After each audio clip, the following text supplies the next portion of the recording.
Redfall is not that bad of a game, despite what a lot of people are saying.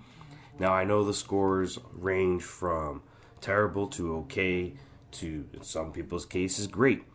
But overall, I don't think it is as bad as people say it is. And that being said, that doesn't mean it's a great game. So let me start things off as when you fire up the game, you have to choose between playing solo or playing cooperatively. The thing is with this is solo play is simple. You go solo, you pick your character, you move along. But when you want to play cooperatively, you have to host a game or join a game. There is no matchmaking, which is a fundamental flaw and dumbfounded beyond me why that's not in the game. But what makes matters worse with cooperative play is if you are not the host, you gain no mission progress.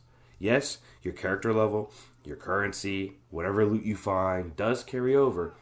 But if you are joining someone's game and you play 3 missions, for example, and then you want to play by yourself, you have to redo those 3 missions. None of that carried over for you, which is baffling. So then it kind of dissuades you from playing cooperatively unless you're going to play the game exclusively cooperatively with the same person all the way through.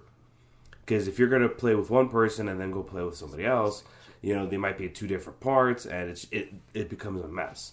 I don't know why this decision was made or why the game was shipped this way, but to me that's a big oof in my opinion. But again, that doesn't mean the game is bad. After you choose which way you want to play the game, you will pick one of the 4 characters are available to you. Each character has their own personality, and each character has their own set of skills. Now, that being said, the skill trees themselves are kind of uninteresting. They're uninteresting because you have this big chart.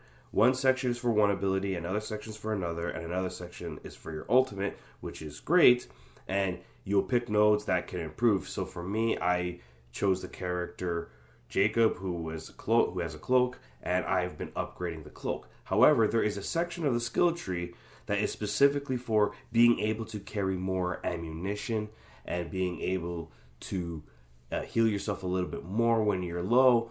And those skills are actually character-wide in the sense that every character has those same nodes. So 1/3 of your skill tree isn't really catered to an individual. It's everybody has that. So you only have 2/3 of your skill tree that is actually unique. The other issue I ran into when I played the game right from the get-go was on PC specifically, was with the mouse input. Whoever decided to give us the ability to adjust our mouse sensitivity, but not adjust the aim down sight sensitivity, just wow. So essentially the aim down sights, when you aim down sights, it is significantly slower than when you actually move normally not aim down sights.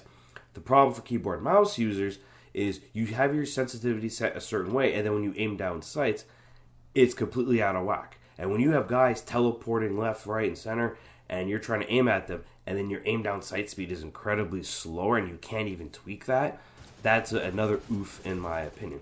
I actually ended up switching to controller and tweaking my controller settings, and once I found the appropriate settings to my liking, I used controller for the rest of my playthrough because of the aim assist. Because at least with aim assist, if a guy's teleporting around, the aim assist did make it easier to follow them because I couldn't adjust my aim down sight speed with a mouse. I don't know why that was done. Some people criticize the game for not having cutscenes and using kind of like a painting art style to tell the story. I'm actually okay with it. I'm a fan of the art style. I like that kind of style. Not every game needs to have cutscenes left, right, and center, so I did enjoy that aspect of the game. So to me, that was fine as well. The graphics themselves are not the greatest. Again, the art style is fantastic, but the graphics are very, very much dated. They're technologically behind the times, especially for 2023.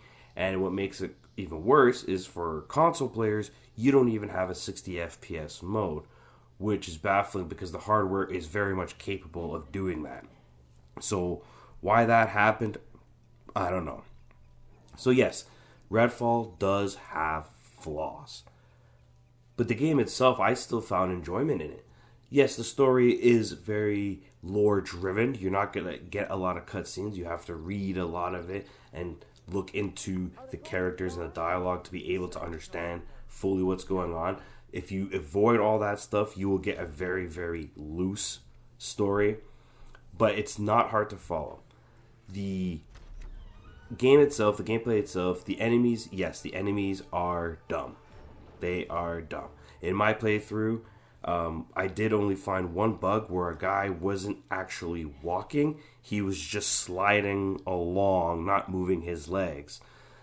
But that doesn't mean the AI is dumb. What means the AI is dumb is they're very easy to play around. And sometimes I will kill a guy with the other guy close by looking at me, and he doesn't even react to me killing his buddy. So the AI is not very bright at all. They're actually pretty stupid. But the other issue I had with the game was the mission structure. The entirety of the game is fetch quests. You have your base, go from base to location, find something, usually it's a key, open door, get object, then move objects somewhere else, rinse and repeat all the way through. That is literally your mission structure the entire time. And unfortunately, one of the decisions that was made with the game also was in order to fight the area boss, you actually have to do some of the safe house missions and some of the side content to get 3 skulls to open the door to be able to fight the main boss. This is very old school Ubisoft like, where they level gate the area, and I don't know, again, another poor decision. And it's a lot of people say this game is bad when I played it, but there is enjoyment to be had. I do like the atmosphere. I do like the audio in the game. I do like the weapons. Some of the weapons I thought were really cool. The stake gun was really good to shoot. So there is some fun to be had. The loot, unfortunately, it's here in this game as well, is the loot outside of the guns is nothing special. It all basically gets changed to currency, and then you use that currency to refill your ammo, buy more health packs, etc.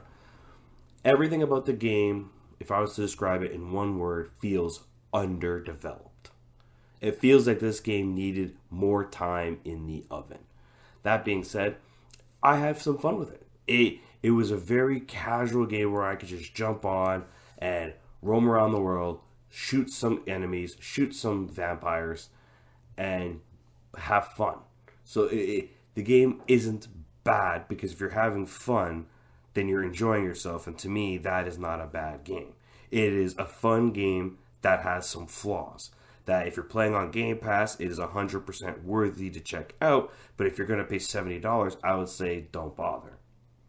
I think one of the discourse and issues surrounding this game comes at a time when Microsoft was building momentum, and Phil Spencer had to come out, do his whole thing about, acknowledging the flaws and things of that nature. And, the brand was, it damages the brand at a time when the brand didn't need to be damaged. But it doesn't mean it's a bad game. To me, I think the big elephant in the room for Redfall, for anyone who's even on Game Pass, is the fact that Back 4 Blood exists on Game Pass. A game that is older, that looks better, that has full matchmaking, mission progress regardless if you're hosting or not, and is just fully featured complete. And because that game exists on Game Pass, it makes it harder to justify playing Redfall if you haven't played Back 4 Blood. I would recommend going to play Back 4 Blood first and then play that, because it is actually a better game than what we have here. But overall, did I enjoy my time with Redfall? Yes. Do I think it's Game of the Year worthy? Hell no. Do I think it's a waste of time for people to try this game? No, especially if you're a fan of the zombie apocalypse. I don't think it's a waste of time to try the game. But keep your expectations modest. Do not come in here thinking you're going to play the best horde shooter or looter shooter you've ever played. No, there's way better games. That being said, you can definitely have some fun, especially if you're playing with some buddies. Overall, I would give Redfall a 6 out of 10. It is a good game for Game Pass, worth checking out, definitely fun, but that level of fun will vary from person to person and whether or not you are playing with a buddy or not. Just know that if you are playing cooperatively, only the host has mission progress, which is a big poo-poo on the developer's end. This is Veteran Gamer. I hope to see you guys next time.